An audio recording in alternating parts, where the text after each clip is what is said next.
Ang susunod na programa ay rated PG. Ito ay nangangailangan ng patnubay at gabay ng magulang para sa mga batang manonood.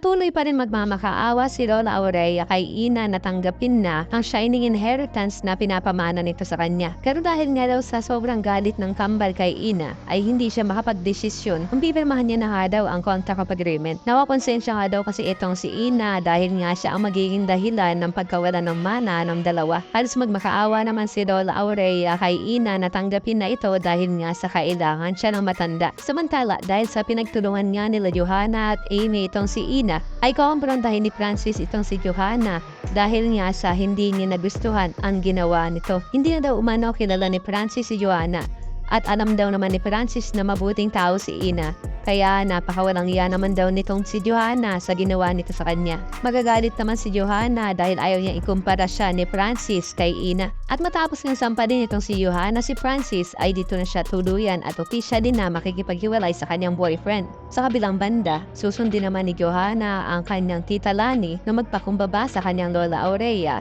upang makuha muli nito ang tiwala ng kanyang lola. At sana nga daw kasama ng kanyang kambal na si Yuan ay mabalik ang tiwala ng kanilang lola sa kanila. Pero ikatataas naman ang pilay ito ni Lola Aurea dahil nagdududa siya sa intensyon ng dalawa. Napaka-imposible naman daw na sabay nilang na-realize ang kanilang kamalian. Kaya naman hindi magpapauto ang matanda sa kanyang mga apo. Kaya naman sa sobrang pagkadismaya nitong si Joanna ay gagawa na naman siya ng paraan upang mapasakitan si Ina. Sasagasaan niya ang kapatid ni Ina na si Nono. At dahil nga dito ituluyang aatakin ng kanyang sakit itong si Nono, labis-labis naman ang pag-alala ni Ina sa kanyang kapatid. Kaya naman sisikapin niya makahingi ng tulong sa paligid. Sa kabilang banda, hindi naman magugustuhan ng nanay nitong si Johanna ang ginawa nito kay Nono. Pero hindi naman daw kagustuhan ni Johanna na may mamatay sa dalawa. Ang gusto niya lang daw ay mapatalsik ang dalawa sa kanilang lola. Kaya nang magdidesisyon nitong si Sonia na itago na lang at ilihim ang ginawa ng kanyang anak kay Nono. Kaya naman ko isa ka rin sa mga umaasang sana malaman ni Lola Aurea ang ginawang pagsagasa ni Johanna kay Nono ay pakilike ang video na ito.